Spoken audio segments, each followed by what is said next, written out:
But yeah, Lexi and I are running the program, but I am taking over as part this year. So,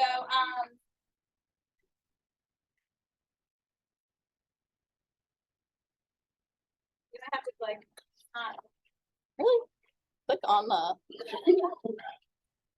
No, you I don't know if that just did it. You did it. You did it. There you go. there we go. Point it right at the computer. Okay, put it right. All right. So, this is just a brief agenda. We are gonna try and get through things quickly, but we do have a lot to cover in this class, so it might just, if you have questions, we have 2 sections for questions midway through and at the end. So if you can try and wait until then, that would be ideal, just so we don't get too caught up. But we will go through some housekeeping stuff, like your binder, what's in your binder, that kind of stuff. And then I'm going to present on preparing a garden space. We'll give you a 5-minute break, which can include questions, if you want to do some jumping jacks or something.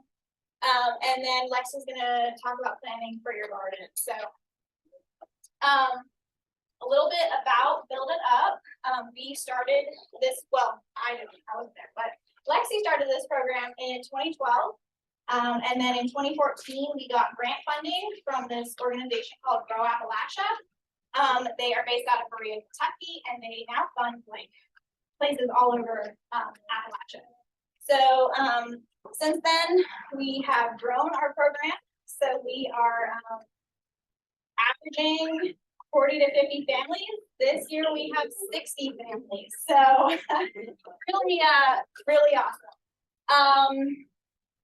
Appalachian RC&D Council is the organization that I work.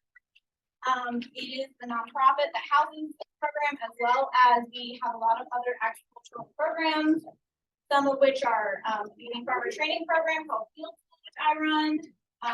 We do farmers market, staff programming, and prescription programs for the farmers market, lots of different cool stuff. So check us out. We're on Facebook and Instagram. Our website's up, check us out. I'm Rosie. I've been sending you all the emails. I have been with ARCD as my 4th year, and I started with Lexi as a program assistant, and then moved to program coordinator, and now I am program director. So I absolutely love my job, love what I do, and I've been gardening for 4 to 5 years now. Lexi, do you want to introduce yourself? Hello.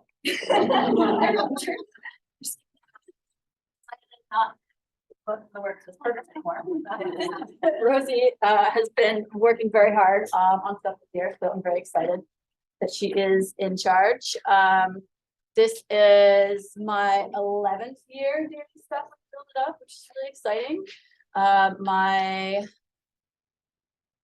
8th year? No, Yeah, have to do math. 8th year with ARCD.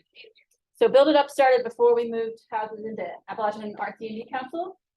So 8th year under the houses of ARCD. Latecomers have to sit in front, I guess. That's what Rosie's trying to signal. Yeah, we're excited to be here. To be you all for can't talk. words are hard. Words are hard. We're excited. So now we're just gonna go around the room semi-quickly.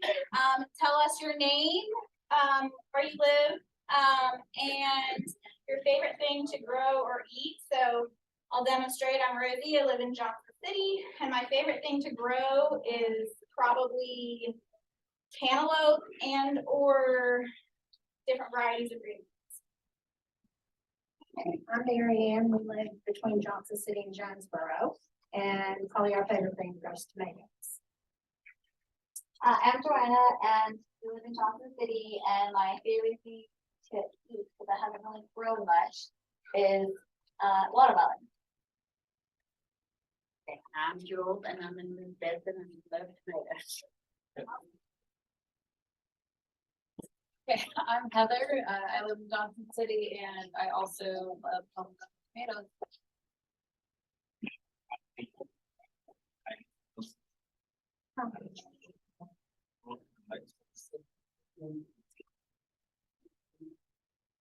Michelle, who are you? Where do you live? I'm Joel, Denise, Hank Norris, and we live in Elizabethton. And we like to grow a little of everything.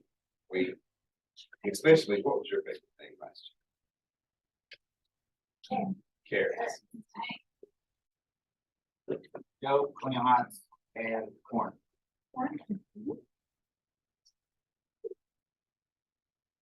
Early, I'm in Jonesboro and I'm determined to grow fava beans in a mommy that the groundhogs don't get. I'm John from Jonesboro, and I like to. We're Lisa and Peter, we're from Limestone, and our favorites are cucumbers and tomatoes. I'm Ashley, Johnson City. The best thing I can grow is bell peppers. But I really want to get better at broccoli. Yeah. I'm Katie Jonesboro. Ram, Jonesboro, and specifically those little tiny yellow tomatoes that taste like.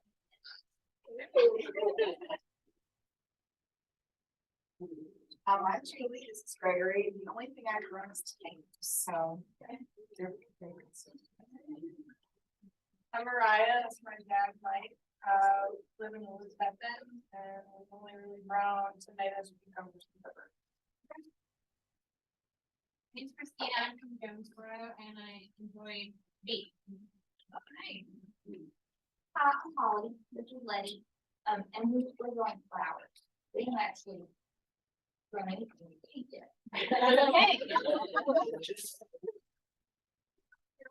Jonesboro, my favorite thing last year was peanuts. I'm a native of Tidewater, Virginia. You can't grow the big jumbos here, but there is a variety that you can grow here. It's very exciting. That's very exciting. I'm Ida from Bristol, and I love to grow everything but raspberries and all kinds of stuff. I'm Megan, I'm from City, and I'm new to growing veggies, but I love to eat homegrown. I'm Jennifer, and we're technically Johnson City, but Carter County, right by Happy Valley. And we grow all sorts of stuff, but I think my favorite is pumpkin. Oh, yeah.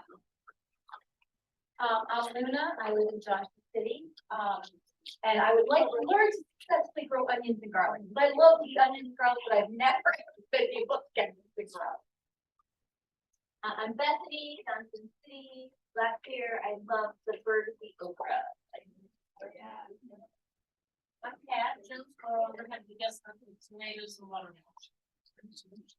I'm Anna, also Happy Valley area, and tomatoes and cucumbers, about all of them. Jason and Crystal from Jonesboro. We like to focus on everything that we can get us a step further away from the family.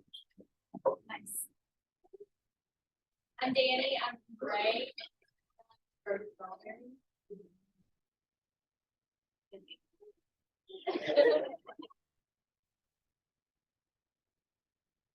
Moshe and Zendaya, Bodie and Rhea from Illinois.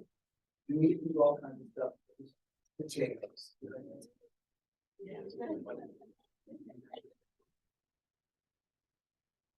Brandy, my husband Johnny, and my daughter Kirsten. Our favorite is probably this type of thing, broccoli and cabbage. I'm Christina from Greenwood, and I'm gonna have to say basil from last year was usually red, but the new fall and new experiences that were very. Very nice. Rachel from Limestone. Yeah. I'm gonna Jacqueline over here. Jacqueline Johnson City.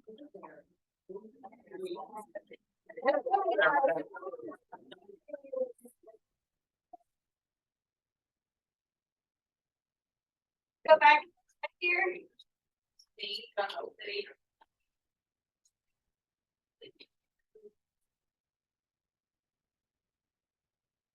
I'm Kayla, the Johnson City, broccoli, because I got my name.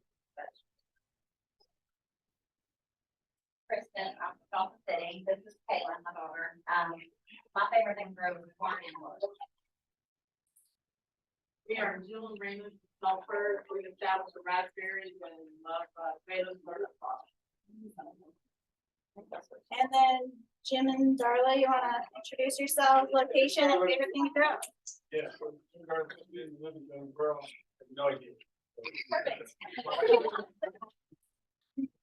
Folks on Zoom, if y'all wanna put stuff in the chat, just your favorite thing to grow. Let's see, can you grab me a binder? I forgot. Anything you can eat and herbs. Awesome.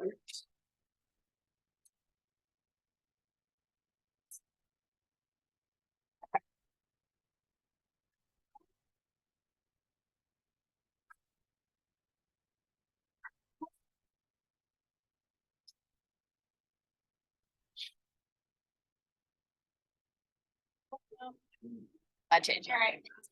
Okay, so, if you are a first year gardener, you got a binder when you walked in.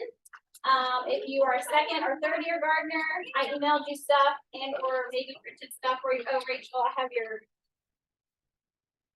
This is for Rachel. But, wait. Oh, I'm sorry. That's okay. Oh, did it just change? Yeah. Maybe. All right, so, if you open up your binder, the first thing you'll see is a liability waiver. So we need to collect this from you before you leave today. It's just waiver, some media stuff, yeah, and then in the back of it has some information that we collect for our funders. Your name will not be associated with this information that we turn into our funders. It's just a way that we can continue to get funding. So, it's optional. If you don't want to fill it out, you don't have to, but we would really appreciate it if you do.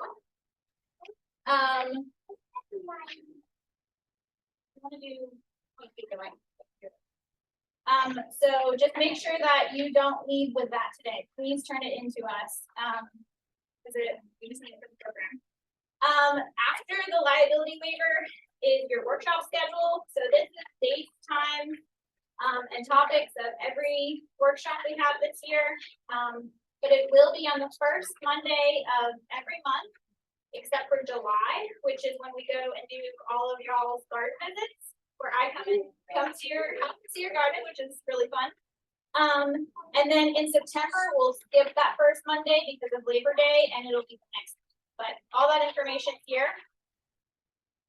After that, we have the food preservation workshop schedule. So I'm very excited about this because we have a lot of classes to offer y'all this year. But those have varying dates and times. But they will take place at either the Jonesboro Farm Bureau or the Langston Center in Johnson City. And that's just, there's descriptions of everything there. We've got everything from water bath canning, pressure canning, dehydration, fermentation, lots of different stuff. Those will be sent out ahead of time. I will send out signups for that, so you do have to register for those. It's not just like a show up situation, but I will send out stuff for that. Another exciting thing about those classes is everybody who attends, that could be kids or kids 8 or up or adults, but each person will receive $10 of Build It Up bucks, which are redeemable at your local farmer's market for $10 of fresh fruits and veggies. So if you and your husband both go, you get $20 to use at the farmer's market. And the farmers still get paid. It's under a grant that our organization is running. So definitely consider that. You should also know that we do try and require each of you to go to at least one cooking and one canning class if you can, because it's a great way to learn how to preserve all the food that you're growing. And it might not seem like a lot now, but when the tomatoes come in, you have buckets and buckets of tomatoes, and you're like, what do I do with all these tomatoes? Water bath canning. Okay. Then going to the next little sheet here is your blogging instructions. So after this class, I will send out a blog sign up for everyone to sign up for a blog. And that will be, that'll just be really chill, but all the instructions are here and, yeah. It's fine. Don't stress about it. It's not like you have to be a professional writer or anything. It's just telling stories. And you can see all the previous blogs on our website. Yeah. If you're Some of them, really feeling yeah. stuck. Okay. The next, oh yeah, and please let me know if you don't have some of these pages because I was putting these together and my brain sometimes is just like not there. So just let me know and I'll get it to you. The second one is this organic gardening guide. But it is full of lots and lots of useful information. This is from ASD, Appalachian Sustainable Development, and it's just like everything you could possibly need to know. I'm not gonna go through it, but it's a lot of really useful information. To the next section, is your harvest log instructions. So this is how we get funding. Like the harvest totals that you guys turn into us each month is how we continue to get funding for this program. So please, please, please keep track of your harvest totals. So there are 2 ways to do this. On this sheet of paper, it does explain everything, but basically you can measure your harvest totals in pecks or pounds. Pecks is like 1 peck is a standard plastic grocery bag. And so that's by volume. So you can fill it up with lettuce, 1 peck, off you go. Pounds, if you have a scale, a kitchen scale, and you can measure it. We do ask that for pecks and pounds, you round it to the nearest 1/4 of a peck or pound before you turn it in. So we gave you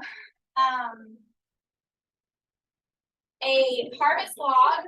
And so up at the top here, it says month. So we're starting in March, so you put March up there, and then whatever you harvest, so say for arugula, there's a date harvested, so you put the date that you harvested, the quantity, 1/2 pound, 1/2 peck, and then it keeps going. So if you harvest more than 1 time per month, then you put it in there.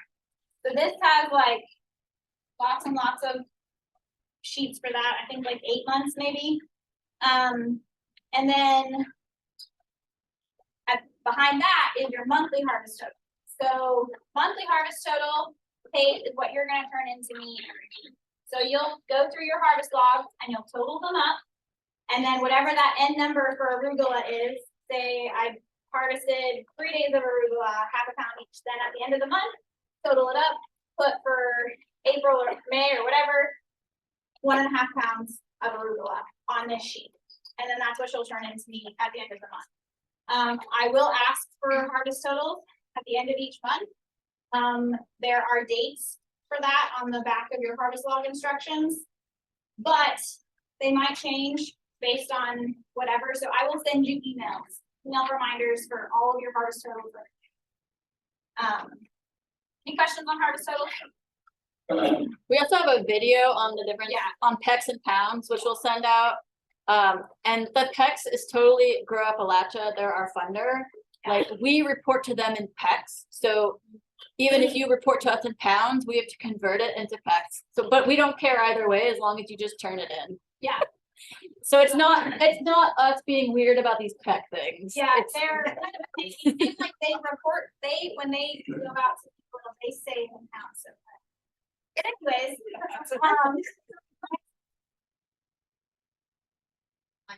in pecks. in packs. Yeah, It is a it's lot fine. easier for us, It- but It's fine, Okay. yeah. Either way, it's fine.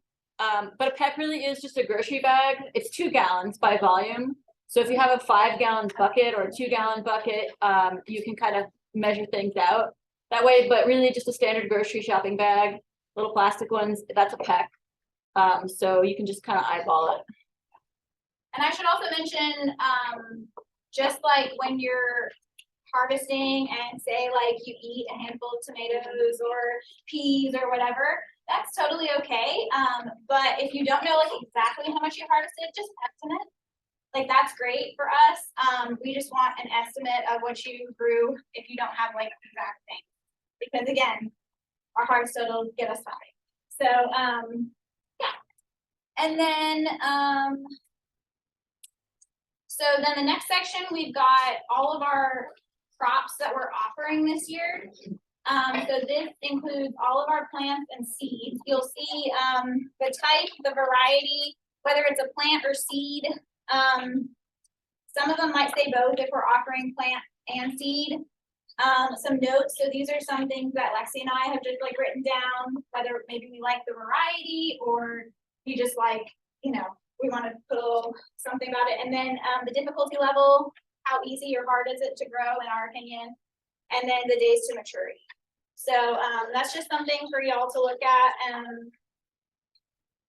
The next one is a planting cheat sheet, and this is going to be extremely helpful for you when you are going to plan your garden, which is part of your homework. So this is the planting cheat sheet, and it has literally like all different types of vegetables. It has your plant spacing, your row spacing, how many recommended plants to plant per person in your family. You know, we'll get into all that stuff, but yeah, just definitely this is like your ride or die sheet. Like it is definitely important. So definitely take a look at that when you are planning.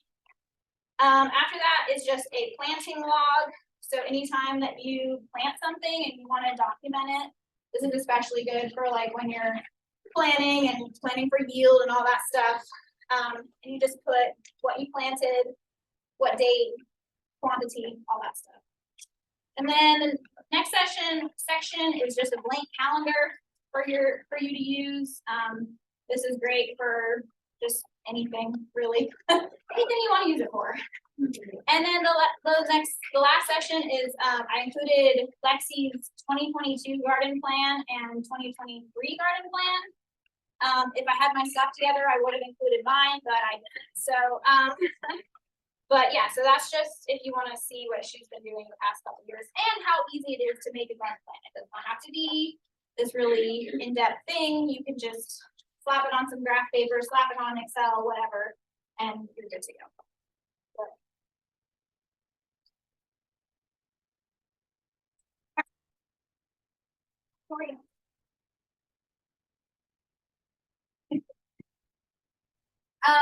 We kind of already went over this, but yeah, just please track your hard stuff. Okay, so kind of want to preface this entire class / course / everything about gardening in that it's an exercise in failure. You're definitely gonna make mistakes. You're definitely gonna fail. You're gonna be like, why did this plant not grow? I have no idea. So really use it as a learning opportunity. We have been doing this forever. Lexi more than me, but we still make mistakes and we still are like, why did my broccoli not grow? I don't understand. Or just turn white and die Or completely. just turn white and die completely. Like, what happened? But it does get better and easier every year. So, you know, stuff you might absorb this year might be different than what you absorb next year. You learn as you go. So, this is just a little bit about what we'll talk about. Yeah, you can read. Sorry. Keep going. Okay. So site selection, chances are you don't have an ideal location for your garden. That's okay. You might have a little bit of a slope. You might have like not the most ideal soil, especially in East Tennessee. That's okay. Do the best you can with the location you have. So something you want to consider, it should be relatively flat. Now, this is not like, you know, if you have a gentle slope, that's okay. If it's a cliffside, probably not, you know. But it should receive at least 8 hours of sunlight. So morning light is better than, afternoon light. I will say, so this is something that I've learned. We're planting kind of in the winter still. Make sure that where you put your garden, maybe it has a tree by it now that has not leafed out yet. But, it will leaf out. So consider like trees around your garden and whether or not that's going to affect you in the summertime. You also want it to be near to a water source. So the example here, a 25 by 25 garden needs 400 gallons of water each week. So you want to make sure that you're not going to be carrying buckets of water to your garden because that's going to be awful.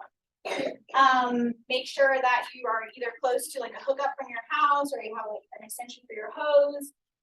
Ideally, you're not walking uphill to take care of your garden. You know, just make sure that it's semi close by to the water source.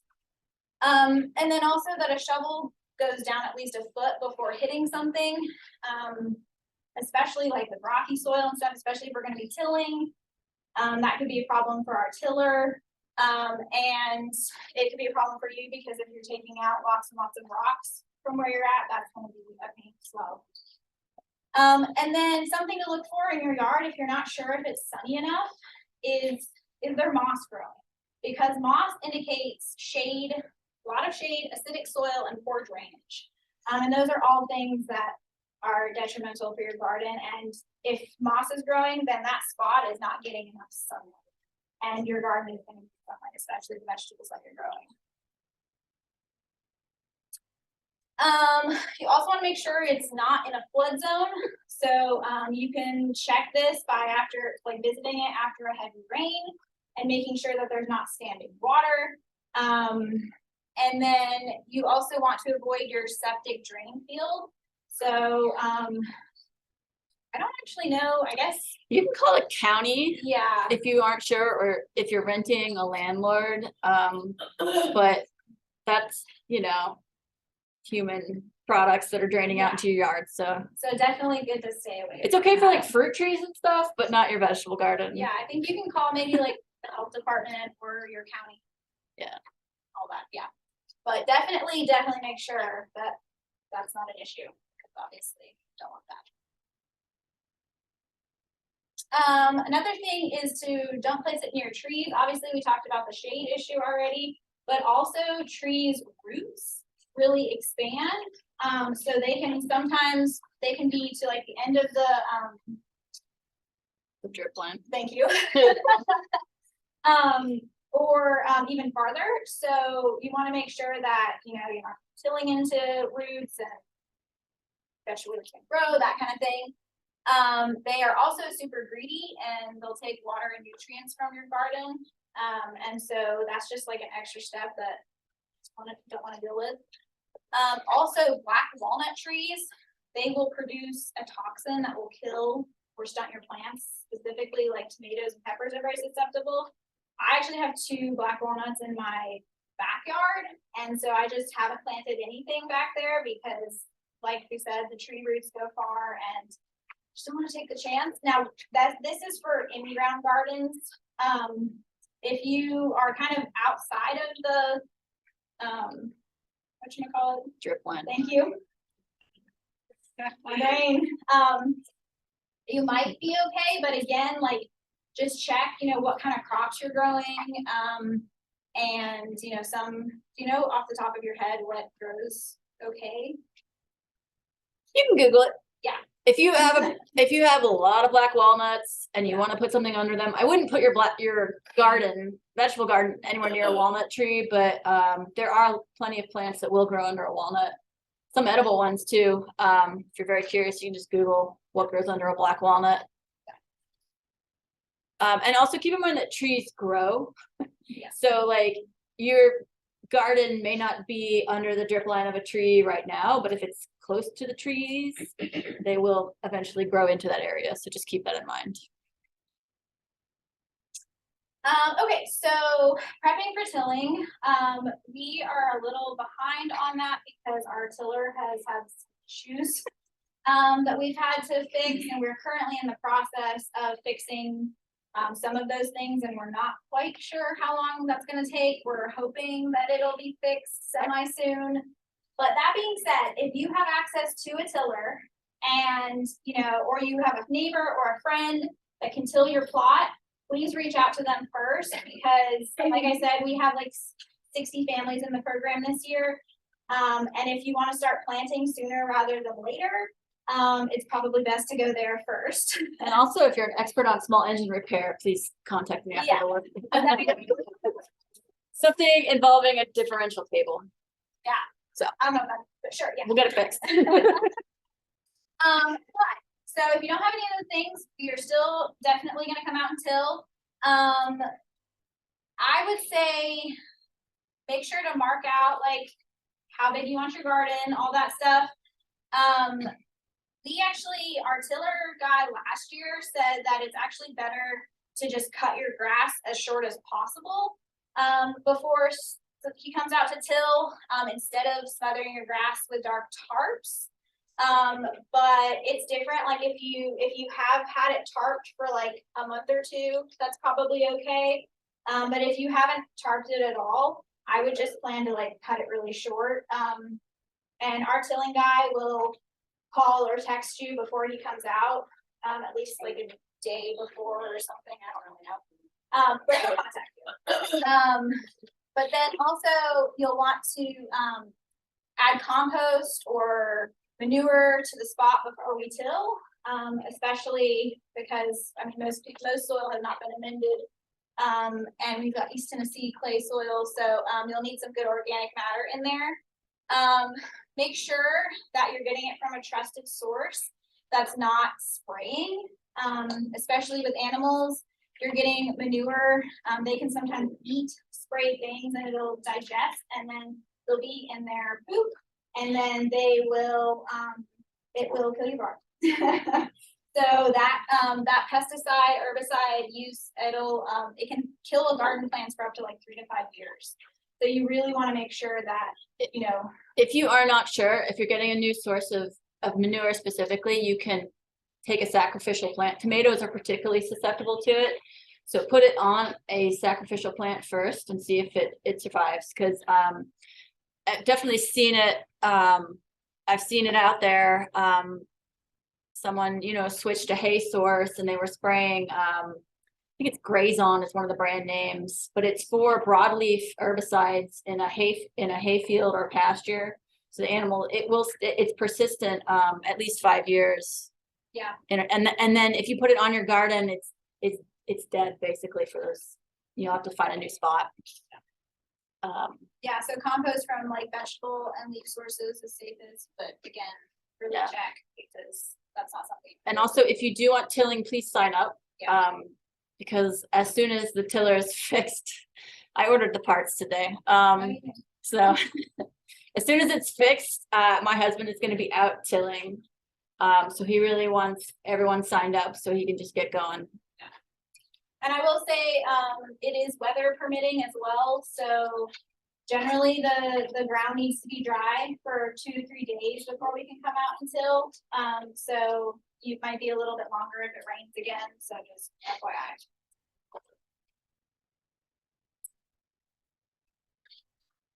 See. Another thing, if you're doing an in-ground, garden we recommend getting a soil test done. And this is just to know like what your levels are in your soil. UT Extension offers them for $20.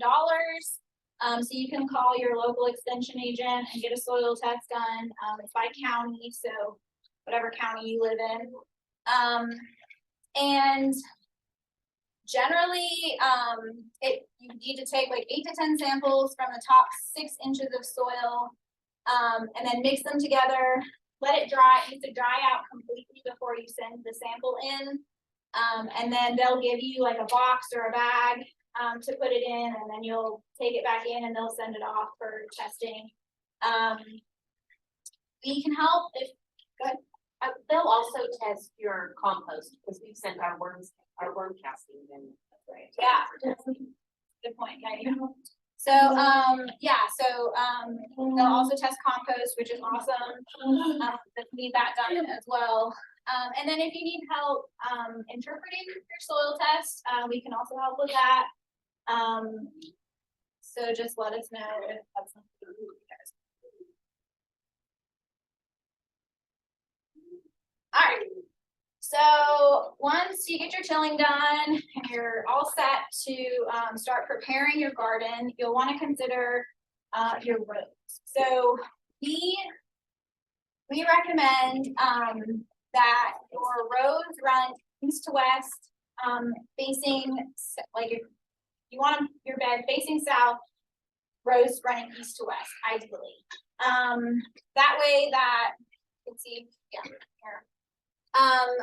Well, actually, maybe it's the next one. Okay, but yeah, so if you are looking at your bed and you're on a slope or something like that, then your rows would need to orient along the contour of the slope. So if the contour of the slope is like this, then you'll want your rows running this way so that when the water drains down your slope, that it's not gonna like wash your rows out. It'll kind of get caught by like the first or couple rows and it'll seep into the soil instead of just like rushing through. And what's the next one? Yeah, and then it's best to establish permanent planting beds as well as walkways within your space that you till. So you can raise your rows up into permanent planting beds by digging out your walking areas and putting the dirt into your planting areas. Ideally, you don't want to ever have to walk on your planting beds because that will compact the soil and you want loose, fluffy soil, which is ideal. So we recommend your planting beds should be 2 to 4 feet wide. And mainly because if they're much wider, you're not able to reach into the beds from both sides. So if you can't reach something, then that's going to be an issue. You're going to have to walk into your bed and that's not ideal. So, and then walking paths can be 12 to 18 inches wide. That's really based on preference. And then if you don't add compost before tilling, I would add it after, just on the top of your bed. You can move it in a little bit. But really you want to get that organic matter into your soil because it's going to help with nutrient richness and retention and all those fun things. And like I said, please try not to step in your planting beds. This is just an example. Is this your garden? Oh. So Lexi is using like landscape fabric here in her planting beds. The walkways are covered in straw, and then see kind of she's got her trellises set up in her planting beds. And this just honestly, it also makes it easier with like obviously getting to your vegetables and all that, but also weed control, which is a big thing. We talk about landscape fabric. I don't know, but anyways, landscape fabric is great. It's a really great weed suppressant, especially if you have issues with grass and things like that. And it just makes your life easier come like June or July. So We're handing some out, right? Huh? It's on the order list, right? Yeah, oh yeah, that's true. We will be giving out a row-ish. 25 to 50 25, feet. Yeah. We're not sure. It's all to be. We need to order it. Yeah, so we will be giving you a little sampler just so you can try it out, see how you like it. And we have videos, maybe we have videos of but we have videos of how you can burn holes into your landscape fabric to help with spacing for plants and stuff like that. But we'll get into that later. Yeah, so you'll want to lay down your landscape fabric or thick mulch as soon as the beds are tilled. You never want to leave your soil uncovered because that's how weeds are born. I mean, weeds love the sunlight and they're going to pop up in your garden as soon as possible. So you want to keep it covered with like maybe a thick spread of leaf mulch or straw or something easy like that, or landscape fabric if you're wanting to do your entire bed and you make that financial investment into landscape fabric. Yeah, and if you learn nothing else from this year, please keep your soil covered. We talk about soil health a lot throughout our workshops because it is really, really important for the garden. But it just helps you out a lot, so. Okay, any questions? You reuse the landscape fabric? Yeah. Ken, what is the, See, is it? Yes. To reuse goodness, I think a 5 mil. 5, yeah, It should, Yeah. you should get 3 to 5 years out of it Yeah. if you take care of it. If your garden is terraced, you still have to follow that rule of the rows going against the. no. I don't really know much about terrace gardens, Lexi.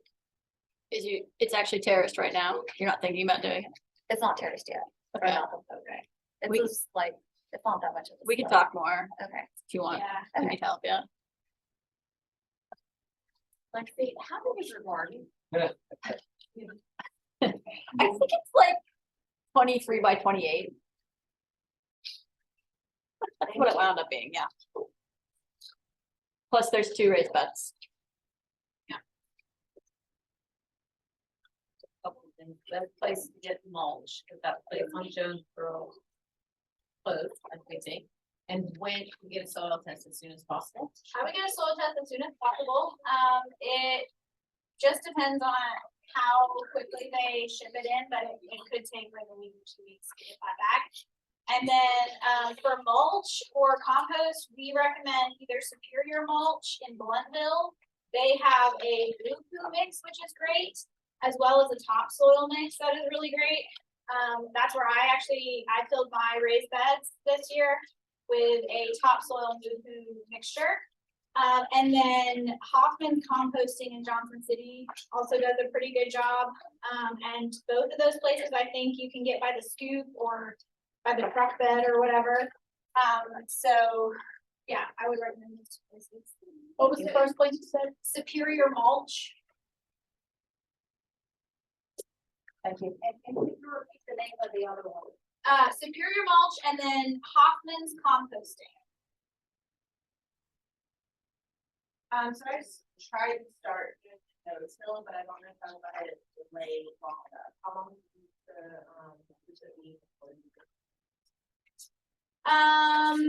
You I know- did like maple and then like orange is the compost and then thought. The layer. For how long? 4 months. You can plant into it. Yeah. So I wouldn't have to. I guess it depends on, if you get in there with a shovel and it's like not working, you know, you may need to till. For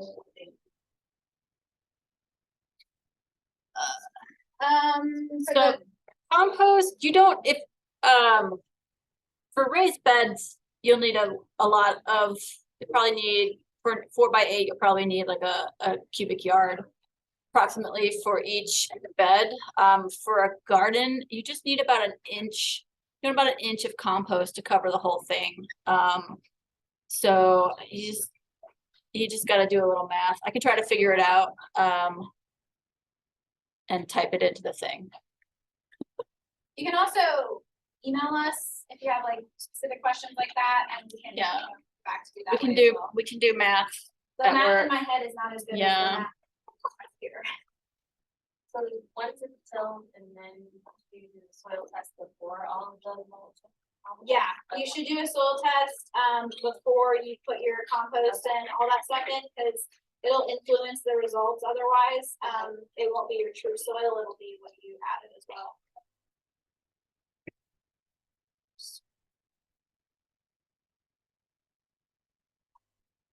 We good? Yeah.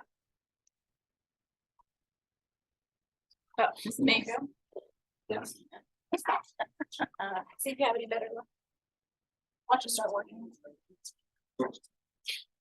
Maybe it's the distance. Yeah, it's just me. I just repel technology. crop planning.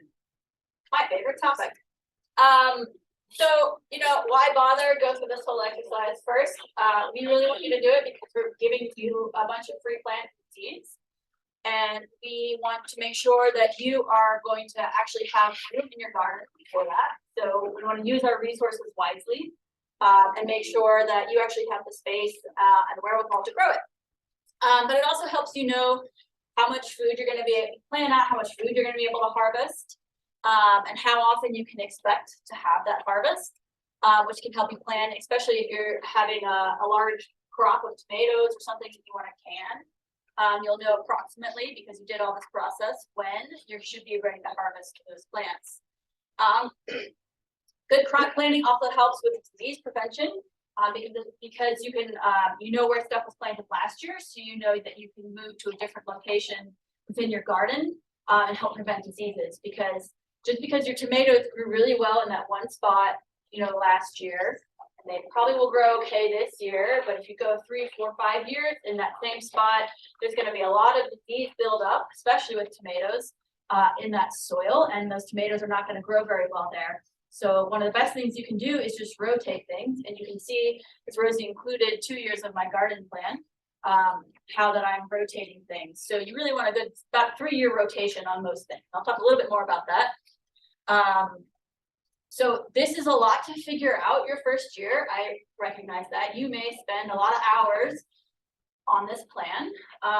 The cool thing is that in future years, hopefully you can just kind of rotate things around and there's less planning and less time. At this point, I might sit down and it might take me a couple hours. And most of that is just like reading through seed catalogs and figuring out what I want to grow specifically. Haha, it's not just me. Yeah, I'm just pushing. No, all right. Okay, so there's some basic questions you want to ask yourself in this process. What do you want to grow, and or what are we handing out for free? Good questions.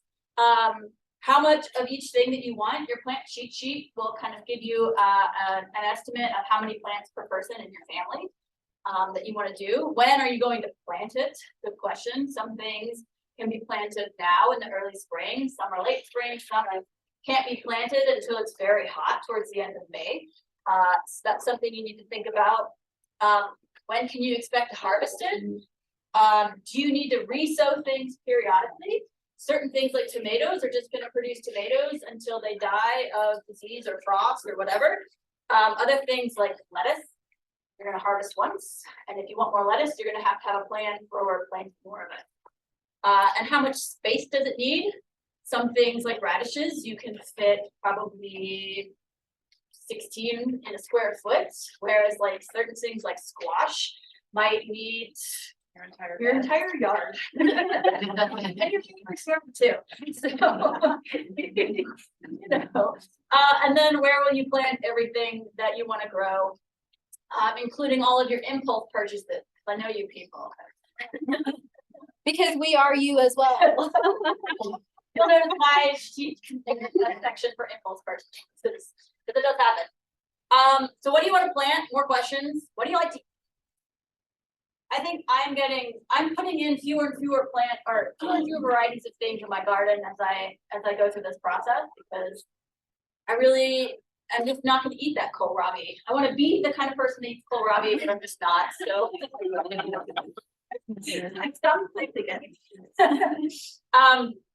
what do you buy the most of? What do you spend a lot of money on at the grocery store? I mean, that's one of the first things you should probably try planting. What would you eat more if you could afford to purchase it? Do you want to try canning or freezing? Because you're going to need a lot of something if you want to can or freeze it. If you had a garden last year, what did well? What died on you? What got eaten by bugs? What got eaten by bugs or deer or whatever?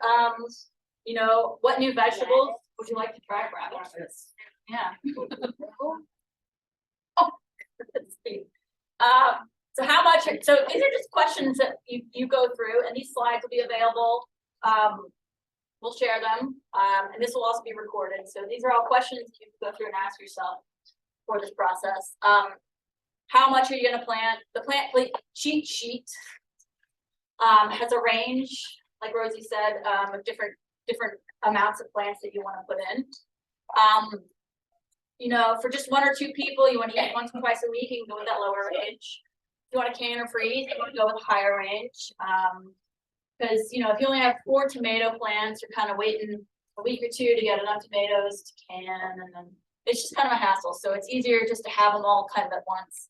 And then definitely plant a little more than you think you're gonna actually need, because things die, things get eaten. We'll have a freak hailstorm, they'll come through and crush things. So just, as we said on the first slide, gardening is an exercise in failure, so just plant more, and hope that within that margin of failure, you'll have something to eat. Oh, we missed something. There we go. So when are you going to plant? So we're in East Tennessee, obviously, if you don't know that. Who knows? So we've got this kind of early spring, March, April. Well, right now it's kind of warm, but in general, it can get down to freezing this time of year. So you should not, I know it's like in the 70s right now, but do not plant your tomatoes. I don't care if the weather forecast is like 10 days of good. It's gonna freeze again. I can almost guarantee it. So we have early spring, we have late spring, early summer, May, June, and there's a lot of things that can go out then. So tomatoes, so April 20th is our average last frost date. The last 2 years, it has frosted into May. I think we had May 10th and May 14th. And so that's no good. And we have no idea if that'll happen again. So if you are gonna get your tomatoes out at the end of April, just be prepared. You're gonna need something to cover them up if it gets cold.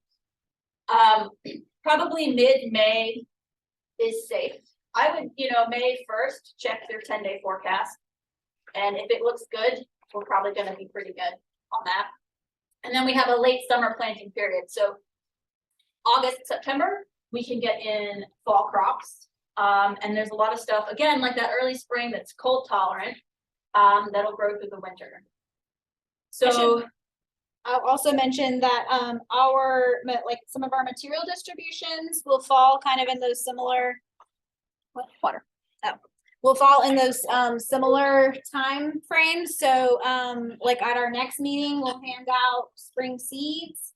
And then that same week we'll have a distribution for spring plants. And then in May, we'll probably hand out spring or summer plants and seeds, that kind of thing. So it'll be kind of timed for when you should plant. yes, we will do our best to help you. Yeah. Get this right. So cool weather crops tend to be leafy greens, brassicas, so your broccoli and your kale, pea, most root vegetables are considered cool crops. Hot weather crops are most of the fruit bearing plants, and sweet potatoes. Sweet potatoes can be planted in June. They want it really hot. So we have a separate day for sweet potatoes. So when are you gonna harvest things? This is an important question, again, for eating and canning purposes, but also for things that need to be succession sowed. So things like lettuce, if you're going to harvest it and if you want to plan out lettuce for the whole summer or the whole year, you need to know when you're going to pick it so that you'll have new lettuce plants or new seeds ready to go in there. So most seed packets have days to harvest. Ours, we put it on there. Some seed packets contain more or less information, but usually you can Google the variety, the name of the plants, and find out a whole lot of information on it from the seed catalog site. Again, some plants are harvested once and killed in the process, and this will open up more space in your garden. Some plants have kind of a medium length harvest period, so 2 to 4 weeks before the plants die. So bush beans, peas, cucumbers, summer squash have kind of a limited lifespan. So your plan for your squash to die, they're not going to last the whole summer, especially not in East Tennessee. We have pretty brutal weather. We have folks that come in from like California or somewhere that's dry. and they aren't used to dealing with the humidity that we have here in East Tennessee. So, so some of these plants may last a lot longer in other parts of the country, but they will not here. And some plants are continuously harvested up until something kills them. Peppers, tomatoes, pole beans, a lot of leafy greens, winter squash, etc. So those will be in your garden until you pull them up, basically. So there's different levels of plants that you need to plan for. How often will you replant it? So this gets into succession sowing. This is a little harder to nail down the first couple of years, but as you get more into gardening, you can get more into the accuracy of this and get your plants in the ground. So, you know, think about how often you want to harvest something. You know, do you want lettuce every week? You're going to need to plant it every week or so. So this can be lettuce, radishes, spinach, broccoli, carrots are ones that are popular to replant. Some things need to be replaced once or twice a season. So you can start new seeds every 3 to 4 weeks to get a harvest. So again, usually say with beans, yeah, give it 3 or 4 weeks, start a new round. You can start them indoors or in seed trays, so that once something dies, you can just pull it up and plant something else in there immediately. So bush beans, cucumbers, summer squash, corn. Again, this is a little more advanced getting this timing down, but it's something fun to experiment with. So here's something. Lettuce takes about 5 weeks to grow. So you don't need so if you want 10 weeks worth of lettuce, you don't need the space for 10 weeks of lettuce. Does that make sense? You only need 5 weeks of space in your garden for lettuce, because you will plant, 1, 2, 3, 4, 5 weeks. By the time you're planting in the 5th week, the 1st week is ready to harvest. And so then you can start 6, 7, 8, 9, 10 in that space. So you're just kind of thinking about all this timing that goes into it. Again, a little more advanced, but have fun. Experiment. So using harvest dates to extend successions. So this is a fun technique. Some crops have different varieties that will have different days of harvest. So you'll know that up front. So things that are good for this are broccoli, cabbage, corn, and potatoes. We'll have different, early, mid-season, late season varieties. So you can plant once, but get that same kind of succession sowing effect. So you might choose a 60-day, an 80-day, or 100-day variety of cabbage, for instance. And then you would have, every 2 weeks or so, you'd have more cabbage to harvest. Corn's pretty good about that too. So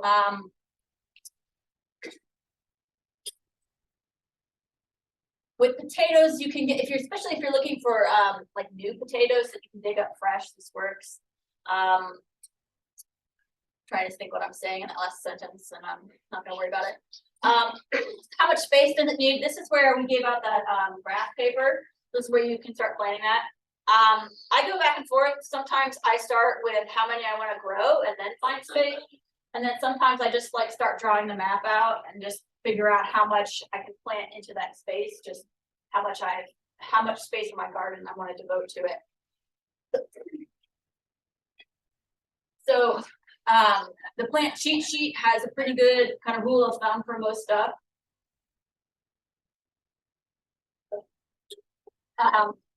So check that. You can also check the internet or ask us. We can tell you. So things like squash, you need about 3 feet in between plants. Tomatoes need about 1.5 feet. You can fit approximately 12 to 16 carrots or radishes per square foot. So thinking about that. So square foot gardening is pretty popular on the internet. I will say again, it was invented in California, where they don't have the humidity and the disease pressure that we have. So it doesn't allow for very much airflow because things are just so packed in there. But I don't necessarily think that the spacing on a lot of seed packets where they want to give you the max, a lot of seed packets encourage like the maximum spacing that a plant needs. So I tend to go somewhere in the middle, a little Goldilocks zone on the garden. So give room for circulation. Don't necessarily give a tomato plant 3 feet of space. So it's kind of a balance, you know, whichever direction you start in, either starting with the number of plants or starting with the garden design, you kind of just have to cross check on yourself. If you want to grow too many tomatoes, but you don't have enough room for it, you know, it's figuring all that out. It's part of this process. So it's an even older garden plan up there.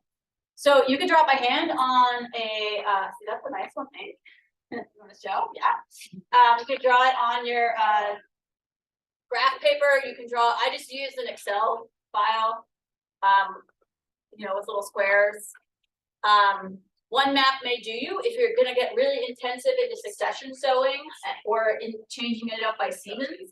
You may want 2, 3, 4 maps just to kind of see where you're gonna be during the year.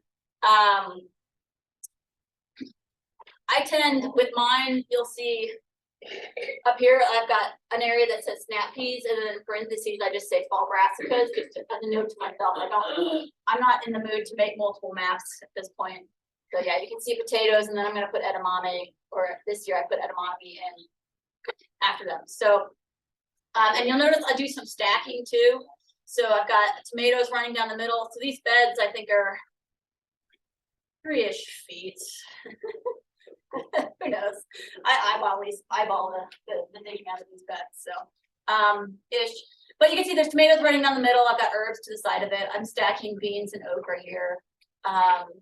So it's possible to get into things. I'm not a huge fan of those lists of companion plants that you find on the internet. I think for the most part they're just made up. But I will say diversity is good in your garden. So like mixing things around is fine. It's great. I just wouldn't take those random thing from the internet as gospel of any kind. So you want to draw things out to scale as best you can, because if not, you may actually get out to the planting part, find that you don't actually have the amount of room that you think you do. And definitely identify where the sun rises and sets, east and west. Again, orient flow. If it's flat, orient your rows east to west. And put tall things kind of in the back of your garden, so that on the northern side, rather, so that you know, you get maximum sun exposure to the south. However, if you are on a slope, and my garden is on a slope, you really need to run your rows kind of parallel to the slope. Yes, perpendicular along the contour line of the slope. It's been a while since I've taken a math class.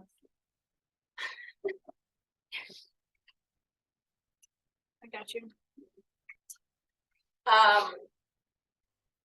Okay, garden mapping, I guess some terminology, let's get over. Pathway is just the space you're gonna walk in.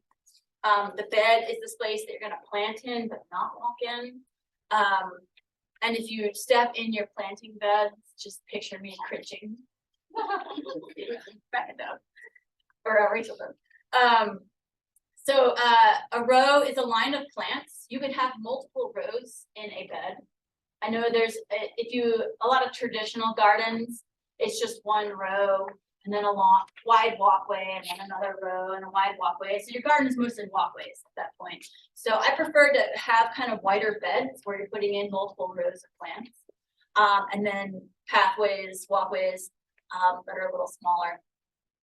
So a row foot is a 12 by 12 is a square foot of space. So a bed that is 3 feet wide by 20 feet long is going to contain 60 row feet in it. And this is just talking about terminology. So draw your beds and pathways out to scale. Again, keep your beds under 4 feet wide, just because your arm is only so long. Don't get too creative with this. I once showed up to a garden for a garden visit. She had made a little checkerboard, but you can't actually walk through that and like navigate into your garden. So, you know, keep it.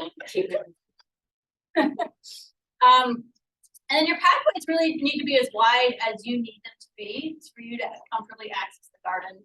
So if you are not able to bend over as well, and you really need to be sitting down on something to get into your garden, you know, account for that by making a slightly wider path or whatever.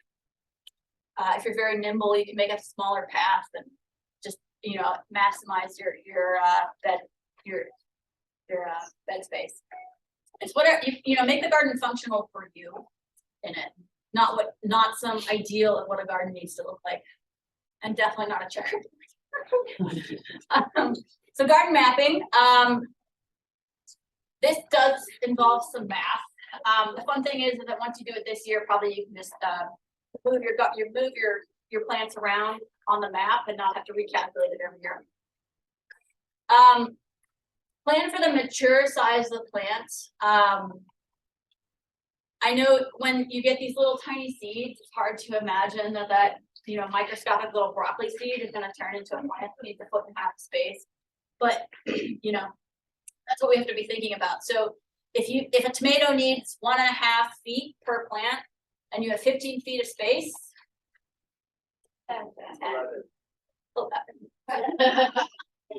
One to grow on. Okay. So I don't know, you know, you can do the math. If you need 6 square feet for zucchini and you have 20 square feet of space, you know, 3 or 4. Anyway, so you get the idea. In and out, I don't know. $35 on this thing. Also keep in mind that certain things are going to be trellis, and we are handing out trellising materials. Yes, exciting. We hand out a lot of stuff in this program. So, Yeah. So trellising lets you grow crops vertically. So a tomato, if it was just lying on the ground, might need about 6 square feet of space. But if it's growing up a trellis, it really just needs that 1.5 foot of space. So, and you can see up here, you know, really it's just, there's room in this bed to put more stuff in. That's why I was stacking stuff in that garden master. Yeah, with tomatoes and cucumbers, I like to put in herbs or edible flowers or beans just to kind of boost up that diversity within the garden. For pole beans, a lot of folks like to stack like leafy greens like lettuce or kale because the beans are fixing extra nitrogen into the soil, so that can kind of be beneficial. You can use trellising to create shade in your garden. So like spinach and lettuce are really cool season crops. They don't like growing in the heat of the summer. So you might plant it on the north side of a trellis just so it gets a lot of shade during the summer. So you can kind of play around with stuff like that when you're getting into the vertical gardening. Companion planting, that was my little spiel. So again, mixing stuff together is beneficial.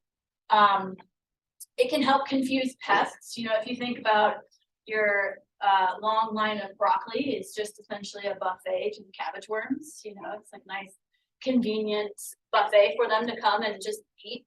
But if it's mixed up with a lot of herbs, and a lot of these plants are putting out, a lot of the insects are attracted to you know, very scent chemicals that these plants are putting out. So if you've got a lot of herbs and flowers mixed in with your garden, that can hide some of the scents that the pests are looking for. So diversity is good. Don't worry about the particulars too much with these little lists of random things. There's a website called ATTRA, A-T-T-R-A, I think it stands for something. That has a couple of really good guides on some like science-based companion planting. And they get into some of this pest control through companion plants. So if you really want to dig into what the research does say on these things, I would recommend just Googling that. Garden mapping. So this is the part where you actually figure out if the stuff you want to grow is actually going to fit in your backyard. So again, you're going to find out, do I need to till up more space? Do you need to pare down what you're planning to grow? If you find out you have extra room, you can plan to reduce your garden size, again, or save room for those impulse buys, because you go to the farmer's market and you see those beautiful displays of heirloom whatever, and buy 30 of them, and suddenly you need more space. Keep good notes. You're going to go through all this work of planning it out, and then you're going to actually get out to the garden with your plants, and things might be a little different or a lot different than what you had originally planned. So actually mark down what you planted where and when. It's just useful information to know when things actually went in the ground, especially in future years, because these days to harvest are, you know, under optimal circumstances, the seed company says, you know, you're gonna get a harvest in 60 days or whatever. In your garden, you know, it might be 55 days, it might be 70 days, you know, so it's something that you can keep notes on. And so each year you'll kind of have a better idea of what you're gonna get. This is especially crucial if you're planning on market gardening or selling what you're growing. So that as you go forward year to year, you'll have a more precise knowledge of when you can expect to harvest something. Notes about what died and when, and maybe if you have an idea of what killed it, mark that down. Sometimes you really just don't know. Notes bad weather, pests, diseases. You know, next year you'll appreciate having all this information to look at. This is this year's, yeah. This is this year's, yeah. Update this. I know, look at me. I just, the little kabochas just keep getting killed by things and I keep planting them. So we're gonna keep trying. Butternuts are kind of indestructible. If you want a winter squash that's generally gonna make it, butternuts are good. Anything in the butternut family has really thick stems, and so the squash vine borers tend to kill them. Whereas they will. I'm a huge fan of popcorn. You know, grow your own snack. So this year I'm doing a whole row of it. Sweet potatoes, okras. I'm not doing stacking so much. I'm trying to put in more flowers just around the garden. Have fewer of them in there. We And are then- giving out nasturtiums this year too. Oh, we are getting out nasturtiums. I might plant those in. Yeah. So, Nasturtiums, they're an edible flower. We'll be handing those out this year.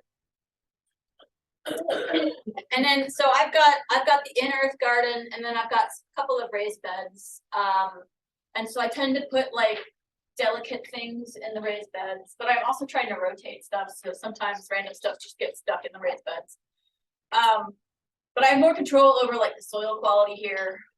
So things that I really want to baby, like watermelons, I'll tend to put in the raised beds so that I can just give them the best possible start. That sort of thing. Any questions at this point? How far do we have to go to plant popcorn and sweet corn? Another property? No, so you have to get the timing. So that's a good question, because corn, sweet corn won't bother the popcorn necessarily, but the popcorn will bother your sweet corn. So you just wanna, the days to harvest are really critical, so you want a spacing of 2 or 3 weeks in between. So that you can plant them so that they're tasseling at different points, so that Okay. pollen is not intermixing. Now you have no control over what your neighbors do. Yeah, so that's good, but if you were saving corn, I think you need, corn especially needs like a 5-mile radius. That pollen, or you need to be deep in a holler somewhere with no wind. Should you harvest your garlic? It got ended in October. You plant in October, so it should start sending out scapes probably in May or late May, early June. So it'll send that scape out, which is the flower. You want to cut that off right when it starts curling. You don't want to let it get too big. So the scape will pop out. Cut that off. Garlic scapes are worth good money at the farmer's market. So you could do all kinds of, you can eat them. You can make pesto. Fry 'em up. Fry? You can just chop them and fry them. They're really good. So once that scape forms, you cut it off. Then you have about 10 to 14 days to harvest. Okay, so mine are already like that long. So. The scapes? Yeah. they're Mine like- too. Oh crap. It's just. Well, Well, they'll get straight and then they'll curl, and then you wanna cut them when they're curled. it's way early. It's It's just super the early. temperature. Yeah. Need a flower? Mm, No, cut- you wanna cut it off. Flower, right? Because if you don't cut the scape off, Okay. it'll send energy to that flower and make a very small bulb. Yeah. So you cut the scape off, you have about 2 weeks, and you're looking for the first 6 leaves. The bottom 6 leaves to turn yellow. I have a whole email on this. Yeah, We can send it out. we'll yeah. send it out, yeah. So. If you harvest it too early and those 6 leaves are not dead, you're not gonna get the kind of papery, outside that you really want for good storage. But if you wait too long, the bulb will start separating and so it's kind of a live and learn situation.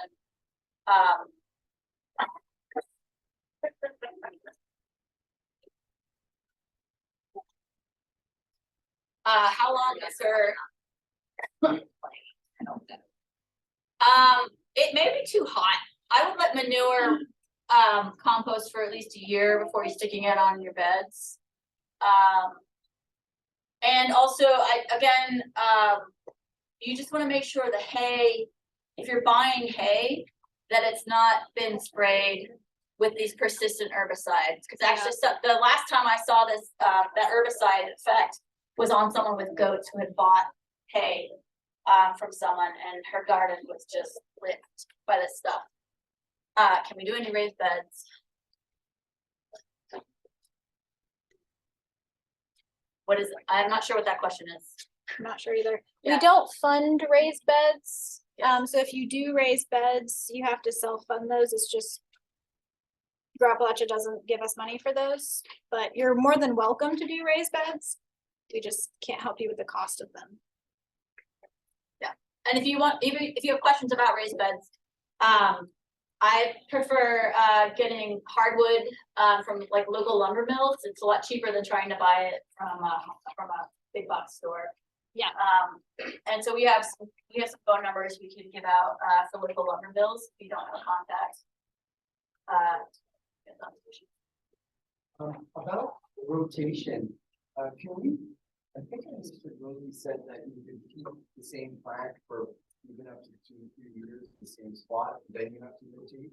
No, ideally you want to rotate every year with a 3-year rotation, so you don't put something in the same spot for 3 years. Or does it? I got it. For at least minimum 3 years. Some people do 5 or 10-year rotations, just depending on what they're growing. You don't have to, Yeah, and you could just, So what? you can just, rotate them down if you have it worked out, yeah. I remember Rosie mentioning like some suggestions of fencing. Is that it? Like that's if you have issues with like deer or something like that, you might consider putting up a fence around your garden. You have suggestions like or resources that you know? Are you dealing with deer? we have deer. Yeah, very hard, so deer need like a 7-foot fence or an electric fence. Some people claim that like Irish Spring bars of soap around your garden, like our boss swears by it. Say that again? Irish Spring soap, just hanging it. Yeah, she swears by it. Okay. So like something smelly, yeah, if you don't wanna invest in big fencing, you can sometimes just get a sprayer, that's motion sensitive. And so when things walk by, it just rinses them with water and it scares them. Or fence, if you get fences at different heights, so you have, fences running at different heights, you can use here, that probably gets really expensive. I would start with the soap. And I would also, like, I would make sure that deer actually affect your garden before doing that as well, like, if you don't have an established garden yet, you don't really know, so just check it out. Yeah, we can offer specific advice on different critters. Want to email us? What about raccoons? Like our raccoons always get our corn right before we're ready to plant. you might have to camp out there. Yeah. I tried everything. Rabbits, yeah. Rabbits tend to dig, so you kind of need a fence that goes out a foot or two from the base. So they're not digging in. But it doesn't need to be very tall, it can be 2 or 3 feet tall. But it needs to kind of. You don't have to necessarily bury it. Just be like chicken wire, like a foot or two out. They're not very smart. They're- Last year, they ate just the leaves. We just let them have. Yeah. That's what. Groundhogs. A good shot. You know. You can also like live trap a groundhog and relocate them. Yeah. But yeah, well, if you, yeah. Yeah, a live track probably will get the groundhog out.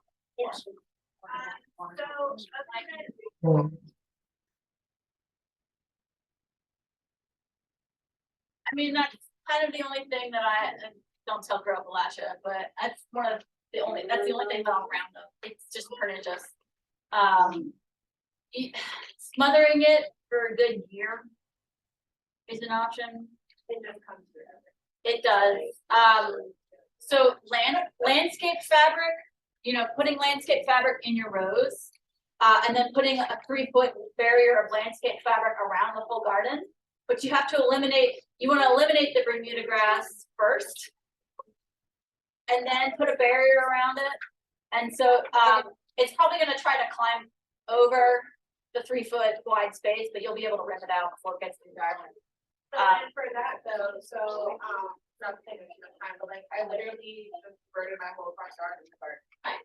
So, would I have to, like, predict if you're gardening and then go back? Or? No, Roundup is not too persistent. I think if you gave yourself a few weeks in between spraying and then planting stuff, it's not gonna stick around. Oh, Yeah. It's definitely, I mean, be very careful, very judicious. I mean, there's plenty of other ways to deal with weeds, with most things, but Bermuda grass is a pain. It is a pain. It is a pain, and tilling can make Bermuda grass worse because it breaks up the little corms underground, and then you just have more Bermuda grass. So, if it's a problem in your garden, you can talk to us about it, and we'll come up with strategies for eliminating it.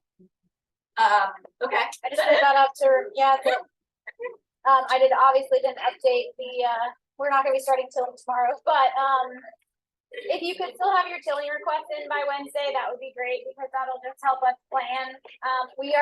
The guy that's gonna be doing tilling is gonna come out based on where you're located, so he can group people of similar locations together, so, he would like to only make one trip out to like Chucky or Limestone, so, that makes it easier on him.